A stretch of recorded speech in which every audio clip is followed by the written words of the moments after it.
जय हिंद साथियों। शुरुआत करते हैं 30 दिसंबर 2024 के डेली करंट अफेयर्स एनालिसिस की। इंदौर का देवी अहिल्याबाई होलकर एयरपोर्ट भारत का पहला जीरो वेस्ट एयरपोर्ट बना है। तो बहुत इंपॉर्टेंट है क्योंकि पहला ऐसा एयरपोर्ट है पूरे भारत में जो कि जीरो वेस्ट एयरपोर्ट बना है। किसका एयरपोर्ट? तो इंदौर का देवी अहिल्याबाई होलकर एयरपोर्ट। क्यों ऐसा हुआ है? क्योंकि यहाँ पे मटेरियल रिकवर फैसिलिटी स्टैब्लिश की गई है। ठीक है, मटेरियल रिकवर फैसिलिटी क्या करेगी?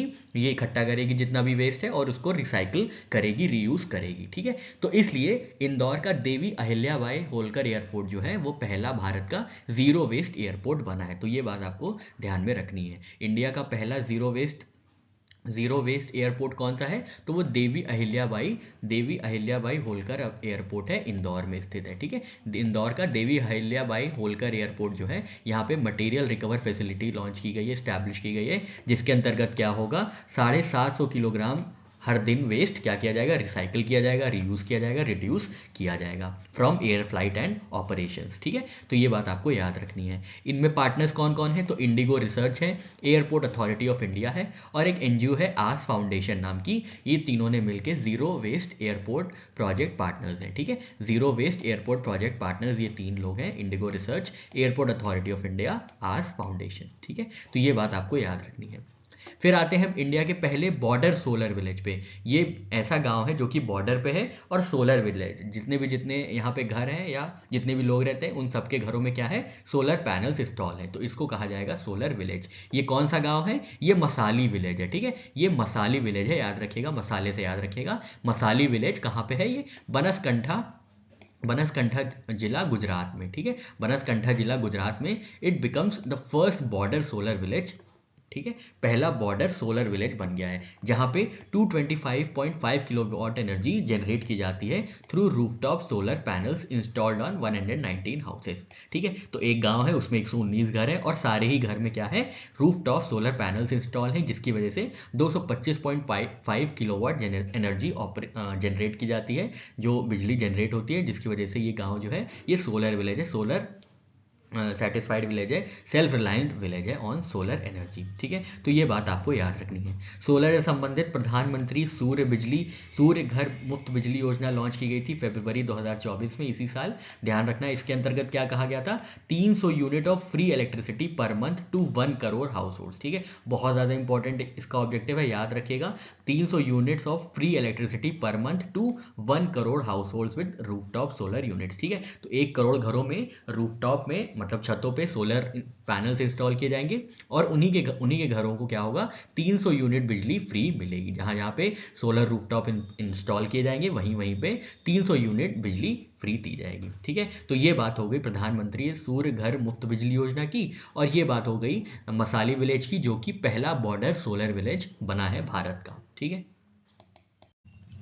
इंटरनेशनल रिलेशंस में देखें, साउथ कोरिया के पार्लियामेंट ने इम्पीच किया है एक्टिंग प्रेसिडेंट हैन डक सू को। ठीक है, तो ये बात आप याद रखिएगा। कहाँ के प्रेसिडेंट इम्पीच किए गए हैं? तो साउथ कोरिया के प्रेसिडेंट इम्पीच किए गए हैं और वो एक्टिंग प्रेसिडेंट है। ठीक है, वो एक्टिंग प्रेसिडेंट है जिनका नाम है हैन डक सू। ठीक है, हैन डक सू, ये बात याद रखिएगा। ठीक है, इससे पहले जो प्रेसिडेंट थे यून सक योल, उनका भी इम्पीचमेंट हुआ था 24 दिसंबर 2024 को। ठीक है, तो इससे पहले जो प्रेसिडेंट थे वो तो इम्पीच हो ही चुके थे, उसके बाद जो आए एक्टिंग प्रेसिडेंट के तौर पे जो वर्क कर रहे थे वो भी इम्पीच हो चुके हैं। ठीक है, due to his brief imposition on martial law. ठीक है, इन्होंने मार्शल लॉ लगा दिया था साउथ कोरिया में, जिसकी वजह से इनका इम्पीचमेंट हुआ है। ठीक है, याद रखिएगा नाम हैन डक सू। इससे पहले कौन प्रेसिडेंट इम्पीच किए गए थे? एक हफ्ते पहले ही यून सक यूल को इम्पीच किया गया था साउथ कोरिया में। ठीक है, अब इनका इम्पीचमेंट क्यों हुआ था? क्योंकि इन्होंने रिफ्यूज किया था टू अपॉइंट 3 जजेस टू कॉन्स्टिट्यूशनल कोर्ट। ठीक है,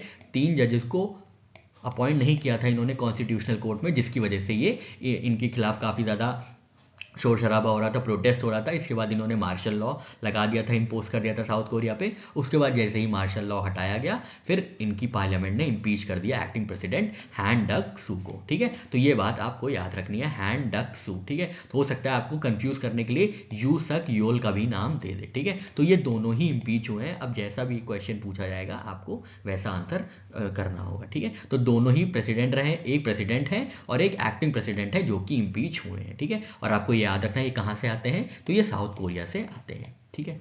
फिर बात करते हैं 18th elephant and tourism festival की। तो ये मनाया गया है, ये ऑब्जर्व किया गया है सौराहा चितवन नेशनल पार्क में, ठीक है, नेपाल में जो है चितवन नेशनल पार्क नेपाल में 18th elephant and tourism festival को ऑब्जर्व किया गया है। तो ये 5 दिवसीय इवेंट था, ठीक है, 5 डे इवेंट था कंक्लूडिंग ऑन December 30, 2024, ठीक है। तो बस आपको इतना याद रखना है कि एलिफेंट एंड टूरिज्म फेस्टिवल किस कंट्री ने ऑब्जर्व किया है, सेलिब्रेट किया है, तो ये नेपाल में किया है। कहाँ पे, चितवन नेशनल पार्क में। चितवन नेशनल पार्क हमारे भारत के एक राज्य से बाउंड्री शेयर करता है। आप बताइए कमेंट सेक्शन में वो कौन सा राज्य है जिसके साथ चितवन नेशनल पार्क बाउंड्री शेयर करता है, ठीक है। स्टेट्स एंड यूनियन टेरिटरीज की बात करते हैं तो कागेर छाम डांस फेस्टिवल सेलिब्रेट किया गया है सिक्किम में, ठीक है, ये बात आपको याद रखनी है। कागेर छाम डांस फेस्टिवल कहाँ का है ये, तो ये सिक्किम का है। कागेर छाम डांस फेस्टिवल, ठीक है, कहाँ पे सेलिब्रेट किया जाता है, तो सिक्किम में सेलिब्रेट किया जाता है। ये कहाँ कहाँ पे सेलिब्रेट किया गया है सिक्किम में, तो सुक्लाखांग पैलेस मॉनेस्ट्री है, रूमटेक मॉनेस्ट्री है और फोरडोंग मॉनेस्ट्री है। ये 3 इंपॉर्टेंट मॉनेस्ट्री है, याद रखिएगा। कई बार आर्ट एंड कल्चर में आपसे पूछ लिया जाता है कि कौन सी मॉनेस्ट्री कहाँ पे स्थित है, तो रूमटेक मॉनेस्ट्री, सुक्लाखांग मॉनेस्ट्री और फोरडोंग मॉनेस्ट्री जो है सिक्किम में, वहाँ पे कागेर छाम डांस फेस्टिवल ऑब्जर्व किया गया है, सेलिब्रेट किया गया है, ठीक है। ये बात हो गई सिक्किम की। बढ़ते हैं गुजरात की तरफ। तो गुजरात ने लॉन्च किया है SWAR, speech and written analysis source, ठीक है। तो आपको याद रखना है गुजरात ने क्या लॉन्च किया है, स्वर प्लेटफॉर्म लॉन्च किया है। इससे क्या होगा, इससे जो कम्युनिकेशन है और एक्सेसिबिलिटी है सिटीजन्स की वो बढ़ जाएगी, लैंग्वेज बैरियर्स को ओवरकम किया जाएगा और ईज ऑफ लिविंग को बढ़ावा मिलेगा, ठीक है। ये कैसे डेवलप किया गया है ये प्लेटफॉर्म, तो ये ministry of electronics and information technology की भाषिनी टीम है, उसके साथ कोलैबोरेट करके स्वर प्लेटफॉर्म गुजरात में डेवलप किया गया है, ठीक है। तो याद रखना है आपको कहाँ पे ये लॉन्च हुआ है, तो ये गुजरात में लॉन्च हुआ है। प्लेटफॉर्म का क्या नाम है, प्लेटफॉर्म का नाम है स्वर, पूरा नाम क्या है, speech and written analysis resource, ठीक है।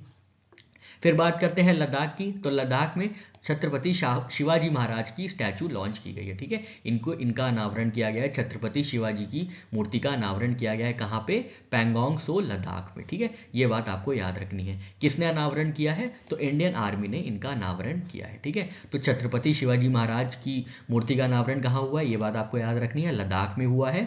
और किसने किया है अनावरण, तो इंडियन आर्मी ने ये किया है, ठीक है। तो इतनी 3 बातें आपके लिए बहुत ज़रूरी हैं इस इंफॉर्मेशन से।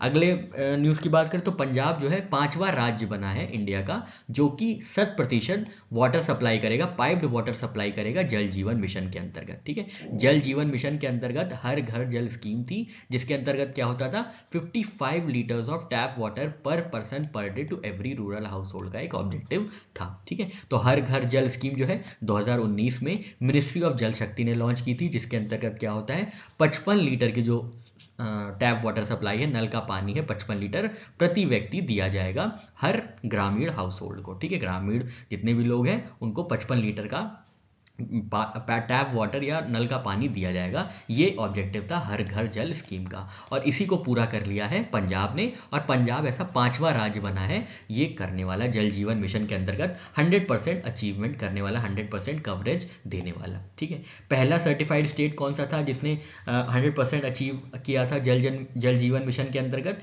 तो वो गोवा था। और यूनियन टेरेटरी में Dadar and Nagar Haveli, Daman and Diu में 100% कवरेज हुआ था जल जीवन मिशन के अंतर्गत, ठीक है। तो ये बात आपको याद रखनी है। कर्नाटका गवर्नमेंट ने डिक्लेयर किया है कंप्यूटर ऑपरेटर डे, ठीक है। कंप्यूटर ऑपरेटर डे किसने डिक्लेयर किया है, किस भारत के राज्य ने डिक्लेयर किया है, तो ये कर्नाटका की सरकार ने किया है, ठीक है। कर्नाटक सरकार ने कंप्यूटर ऑपरेटर डे डिक्लेयर किया है। कब ये ऑब्जर्व किया जाएगा, तो ये 26 दिसंबर को ऑब्जर्व किया जाएगा, 26 दिसंबर को ये ऑब्जर्व किया जाएगा। किसके उसमें बर्थ एनिवर्सरी को सेलिब्रेट करने के लिए होता है ये, तो to celebrate birth anniversary of Charles Babbage who is also known as father of computer, ठीक है। तो उनकी बर्थ एनिवर्सरी पे 26 दिसंबर को जो होती है, कर्नाटका सरकार ने कंप्यूटर ऑपरेटर्स डे डिक्लेयर किया है, ठीक है। तो पहला ऑब्जर्वेंस कब हुआ था, पहली बार ऑब्जर्व कब किया गया था, तो 26 दिसंबर 2024 को पहली बार ऑब्जर्व किया गया था, ठीक है। तो ये बात आपको याद रखनी है, आपसे डायरेक्टली यही पूछेंगे कि किस भारत के राज्य ने कंप्यूटर ऑपरेटर्स डे डिक्लेयर किया है, या तो आपसे ये पूछेंगे कर्नाटका सरकार ने कंप्यूटर ऑपरेटर्स डे किस दिन मनाए जाने की घोषणा की है, तो ये 26 दिसंबर को ये घोषणा की गई थी। नेक्स्ट आते हैं आंध्र प्रदेश पे। तो आंध्र प्रदेश ने डिक्लेयर किया है रथ सप्तमी एज स्टेट फेस्टिवल, ठीक है, रथ सप्तमी एज स्टेट फेस्टिवल, ठीक है, कंफ्यूज नहीं होइएगा रथ यात्रा से जो कि ओडिशा में की जाती है, ठीक है, भगवान जगन्नाथ के लिए रथ यात्रा की जाती है ओडिशा में, उससे आपको कंफ्यूज नहीं होना है। यहाँ पे जो रथ सप्तमी है ये आंध्र प्रदेश की स्टेट फेस्टिवल डिक्लेयर की गई है, ठीक है। कब सेलिब्रेट होगा? तो 4 से 6 फरवरी 2025 को सेलिब्रेट किया जाएगा to mark the birthday of sun god, ठीक है, सूर्य भगवान के जन्म दिवस पे ये मनाया जाएगा, ठीक है। ऐसा इनका मानना है कि सूर्य देव की आराधना या याचना करने पे रथ सप्तमी को मनाया जाएगा और ये स्टेट फेस्टिवल कहलाएगा, ठीक है। तो ये आपको याद रखना है, सूर्य जयंती के उपलक्ष्य पे ये मनाया जाएगा, dedicated to Lord Shri Surya Narayan स्वामी, ठीक है, श्री सूर्य नारायण स्वामी के उपलक्ष्य में ये मनाया जाएगा रथ सप्तमी आंध्र प्रदेश में, ठीक है, ये बात आप याद रखिएगा। नेक्स्ट आते हैं मिजोरम पे। तो मिजोरम ने साइन किया है मेमोरेंडम ऑफ एग्रीमेंट फॉर बनाकाई स्कीम, ठीक है, बनाकाई स्कीम कहाँ की है? सबसे पहले तो आपको ये याद रखना है, तो ये है मिजोरम की, ठीक है, मिजोरम की स्कीम है बनाकाई स्कीम। अब इसके अंतर्गत क्या होता है? इसके अंतर्गत लोन्स डिसबर्स किए जाते हैं, लोन प्रोवाइड किए जाते हैं to promote self reliance and economic growth, ठीक है। तो ये एक तरीके का एंटरप्रेन्योरशिप को बढ़ावा देने के लिए लोन्स प्रोवाइड करती है बनाकाई स्कीम। कहाँ पे ये आई है? तो ये मिजोरम सरकार की एक पहल है, मिजोरम सरकार की एक इनिशिएटिव है, ठीक है, जिसके अंतर्गत 100% इंटरेस्ट सब्सिडी पे लोन्स प्रोवाइड किए जाते हैं to promote self reliance and economic growth. तो ये बात याद रखिएगा, बनाकाई कहाँ की स्कीम है? तो ये मिजोरम की स्कीम है। सलमान खान और टाइगर श्रॉफ को ब्रांड एम्बेसडर नियुक्त किया गया है खो खो वर्ल्ड कप 2025 का, ठीक है। तो kho kho world cup inaugural world cup होगा, पहली बार वर्ल्ड कप खेला जाएगा खो खो के क्षेत्र में, खो खो के खेल में पहली बार वर्ल्ड कप खेला जाएगा 2025 में, जिसको होस्ट किया जाएगा नई दिल्ली में, ठीक है। तो 13 से 19 जनवरी 2025 तक ये खेला जाएगा, आपको याद रखना है कहाँ पे? नई दिल्ली और नोएडा में, ठीक है, नई दिल्ली और नोएडा में।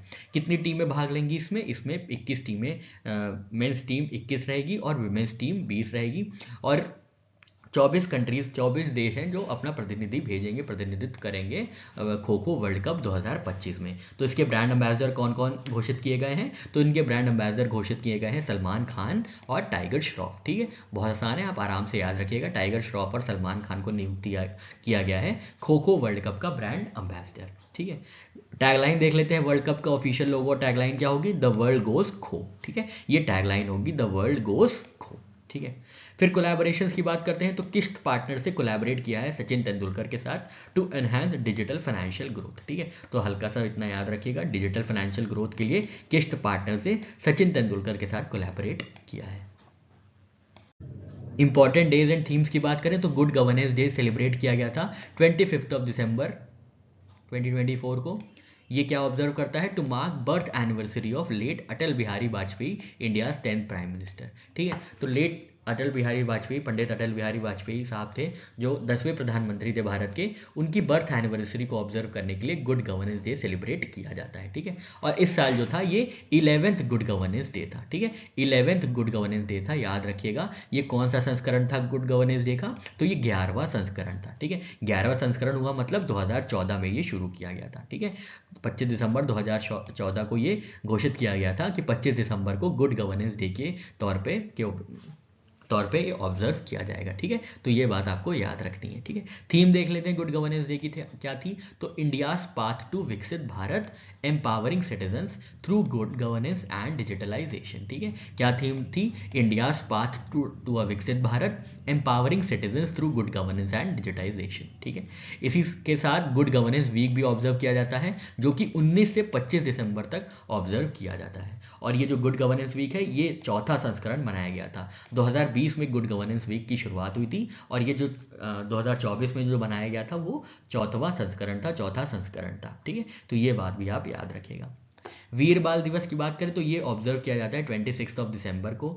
इस दिन क्या होता है? It कमोमोरेट्स the martyrdom of Guru Govind Singh ji 4 sons Sahibzade in 17th century. तो 17वीं शताब्दी में गुरु गोविंद सिंह जी के साहिबजादे का शहादत दिवस के तौर पे ऑब्जर्व किया जाता है वीर बाल दिवस। और ये इस बार का तीसरा संस्करण था, ठीक है, थर्ड ऑब्जर्वेंस ऑफ वीर बाल दिवस। कहाँ पे हुआ था ये? कहाँ पे सेलिब्रेट किया गया था? तो न्यू दिल्ली में सेलिब्रेट किया गया था। पहली बार ये कब सेलिब्रेट किया गया था? 2022 में, तभी तो इस बार तीसरा संस्करण हुआ, ठीक है। तो ये बात आप याद रखिएगा। फिर आते हैं international day of epidemic preparedness पे। ये ऑब्जर्व किया जाता है 27 दिसंबर को, ठीक है, 27 दिसंबर को ऑब्जर्व किया जाता है international day of epidemic preparedness. पहली बार ये ऑब्जर्व किया गया था 2020 को, ठीक है, और इस बार ये 5वां संस्करण मनाया जा रहा है international day of epidemic preparedness का।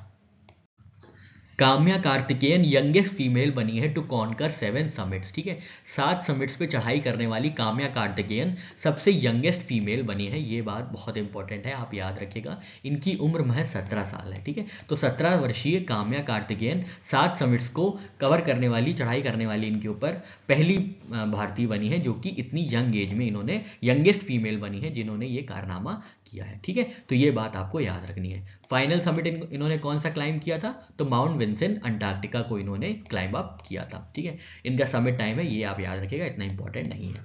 कौन कौन सी पीक्स इन्होंने कवर की है, तो अफ्रीका की माउंट किलिमंजारो है जो कि तंजानिया में है, फिर यूरोप की माउंट एल्ब्रूस है जो कि रशिया में है, ऑस्ट्रेलिया की माउंट कोजिस्को है, ठीक है, साउथ अमेरिका की माउंट अकांकागुआ है जो कि अर्जेंटीना में है, नॉर्थ अमेरिका की समिट है माउंट डेनाली जो कि यूएसए में है, एशिया में माउंट एवरेस्ट है नेपाल में, और लास्ट में अंटार्कटिका है माउंट विंसेंट जो कि इन्होंने अचीव किया है काम्या कार्तिकेयन जी ने, ठीक है। At age 16 she became the youngest Indian to scale Mount Everest, ठीक है, तो ये यंगेस्ट इंडियन बनी है जिन्होंने 16 वर्ष की आयु में एवरेस्ट पे चढ़ाई की है, ठीक है, तो ये बात आपको याद रखनी है, काम्या कार्तिकेयन, ठीक है। इन्होंने क्या किया है, इन्होंने 7 समिट्स क्लाइम किए हैं, ठीक है, 7 समिट्स क्लाइम अप किए हैं, और ये महज 17 साल की है, ठीक है, ये महज 17 साल की है, और फाइनल समिट इन्होंने कहाँ की थी, अंटार्कटिका की माउंट विंसेंट पे, ठीक है, तो ये बात भी आप याद रखिएगा। स्पोर्ट्स सेक्शन की बात करें तो जसप्रीत बुमराह ने रिकॉर्ड तोड़ा है for fastest 200 wickets by an Indian, ठीक है, तो ये 200 विकेट लेने वाले सबसे तेज गेंदबाज बनते हैं जसप्रीत बुमराह। ये बात आपको याद रखनी है, जसप्रीत बुमराह जो है सबसे तेज गेंदबाज बने, मतलब सबसे फास्टेस्ट गेंदबाज बने हैं टू रीच 200 टेस्ट विकेट्स, ठीक है, 200 टेस्ट विकेट्स लेने वाले सबसे तेज खिलाड़ी बने हैं जसप्रीत बुमराह, ठीक है। ये कारनामा इन्होंने अचीव किया था बॉर्डर गावस्कर ट्रॉफी में, कहाँ पे, मेलबर्न में, ठीक है, मेलबर्न में ये कारनामा इन्होंने अचीव किया था। इन्होंने 200 विकेट हासिल की हैं सिर्फ 44 टेस्ट में, ठीक है। इससे पहले जो रिकॉर्ड था ये मोहम्मद शमी का था जिन्होंने 200 विकेट हासिल किए थे, ठीक है, और इन्होंने इन्हीं का रिकॉर्ड तोड़ा है, मोहम्मद शमी का, ठीक है, तो ये बात आपको याद रखनी है। इन्होंने अपना ये जो 200वां विकेट लिया था वो 8484 डिलीवरी में ये लिया था, and he becomes the first bowler to reach 200 wickets with sub 20 average, मतलब इनका एवरेज 19.56 का है, ठीक है। चलिए इतना डिटेल में नहीं जाना है। ये 4th फास्टेस्ट ओवरऑल है टू टेक 200 विकेट्स, ठीक है, तो ये चौथे सबसे तेज गेंदबाज बने हैं जिन्होंने 200 विकेट टेस्ट क्रिकेट में हासिल किए हैं। इससे पहले वकार यूनिस, डेल स्टेन और कसिगो रबाडा ने ये हासिल किया है 200 टेस्ट विकेट्स, ठीक है। साथ ही साथ ये लीडिंग विकेट टेकर है ICC World Test Championship with 151 wickets, ठीक है, तो ये बात आपको याद रखनी है। फास्टेस्ट इंडियन बॉलर बने हैं और इन्होंने मोहम्मद शमी का रिकॉर्ड तोड़ा है, ठीक है, मोहम्मद शमी का रिकॉर्ड तोड़ा है for the least number of balls to reach 200 wickets in India, ठीक है, तो ये बात आप याद रखिएगा। जसप्रीत बुमराह फास्टेस्ट बॉलर बने हैं इंडिया के to take 200 wickets in test cricket, ठीक है। नेक्स्ट बात करते हैं कोनेरू हम्पी की। तो कोनेरू हम्पी जो कि चेस प्लेयर है, इन्होंने अपना second women's world rapid chess championship New York में जीता है, ठीक है, तो ये 37 वर्षीय हैं। इन्होंने अभी हाल में ही सोचा था कि ये अपना रिटायरमेंट अनाउंस कर देंगी, पर रिटायरमेंट से पहले ही ये एक बहुत बड़ा रैपिड चेस चैंपियनशिप ये जीतने में कामयाब हुई है, ठीक है, तो ये बात आपको याद रखनी है। कैसी ये थोड़ा सा परेशान थी, निराश थी, पर फिर इन्होंने फाइट बैक किया और सारे चैलेंजेस को ओवरकम करते हुए इन्होंने जीत हासिल की, ठीक है, और ये दूसरा इन्होंने अपना वर्ल्ड रैपिड चेस चैंपियनशिप जीता है न्यूयॉर्क में, ठीक है, तो ये बात आपको याद रखनी है। कोनेरू हम्पी ने women's world rapid chess championship जीता है, कहाँ पे हुआ था, न्यूयॉर्क में हुआ था, ठीक है। इन्होंने ओपोनेंट्स फेस किए थे जैसे जे वानदून जो कि चाइना की हैं और कतिरना लागनो जो कि रशिया की हैं। बहुत ही फोर्सफुल फॉर्मिडेबल कंटेंडर्स होते हैं ये चेस के, ठीक है, तो ये बात हो गई चेस की। बात करते हैं बैडमिंटन की। तो लक्ष्य सेन थर्ड प्लेस पे रहे हैं किंग कप पे, ठीक है, किंग कप बैडमिंटन से संबंधित है, ये बात याद रखिएगा, ठीक है, किंग कप बैडमिंटन से संबंधित है। डायरेक्टली आपसे यही पूछ ले कि किंग कप किससे संबंधित है, किस स्पोर्ट से एसोसिएटेड है, तो ये बैडमिंटन से एसोसिएटेड है, ठीक है। तो इनॉग्रल किंग कप में जो कि थाईलैंड में खेला गया था, वहां पे लक्ष्य सेन ने 3rd स्थान हासिल किया है, secured 3rd place in inaugural king cup international badminton open. इन्होंने हराया था एलेक्स लैनियर फ्रांस के, ठीक है। तो ये एलेक्स लैनियर फ्रांस को हराकर तीसरा स्थान हासिल किया था लक्ष्य सेन ने। ऑबिचुअरीज की बात करें तो जिमी कार्टर जी का निधन हो गया है। ये यूएस के 39th प्रेसिडेंट है, ठीक है, बहुत इंपॉर्टेंट है, याद रखिएगा। इनकी उम्र जो थी 100 वर्ष की थी, ठीक है, 100 वर्ष की आयु में इनका निधन हुआ है। जिनका नाम है जिमी कार्टर, ठीक है, जिमी कार्टर, ठीक है। तो ये बात आपको याद रखनी है। इनका जो जन्म हुआ था वो अक्टूबर 1 1924 को हुआ था, 100 साल पहले 1924 में, और 100 साल की उम्र में इनका निधन हुआ है। ये 39th प्रेसिडेंट थे यूएस के, ठीक है, 39 प्रेसिडेंट थे यूएस के, आपको याद रखना है। और इनका कार्यकाल कब से कब तक था ये बात भी याद रखिएगा। तो ये 1977 से 1981 तक 39th प्रेसिडेंट रहे हैं यूनाइटेड स्टेट्स के, ठीक है। ये बहुत इंपॉर्टेंट फिगर है, याद रखिएगा। 1977 से 1981 तक ये यूएस के प्रेसिडेंट रहे हैं, ठीक है। 1976 में ये इलेक्ट हुए थे। इन्होंने किसको हराया था? तो जेराल्ड फोर्ड साहब को हराया था, ठीक है, याद रखिएगा। जेराल्ड फोर्ड को हराकर ये प्रेसिडेंट बने थे, 39 प्रेसिडेंट बने थे जिमी कार्टर, ठीक है। मेजर अचीवमेंट ये थी कि इन्होंने 1978 में कैंप डेविड अकॉर्ड साइन किया था, which secured peace between Israel and Egypt, ठीक है। तो आपको अगर वेस्ट एशिया का आइडिया होगा तो आपको पता होगा इसराइल और वेस्ट एशियन कंट्रीज़ में कितनी ज़्यादा आपस में गहमा गहमी मची रहती है, कितने ज़्यादा कॉन्फ्लिक्ट्स हैं।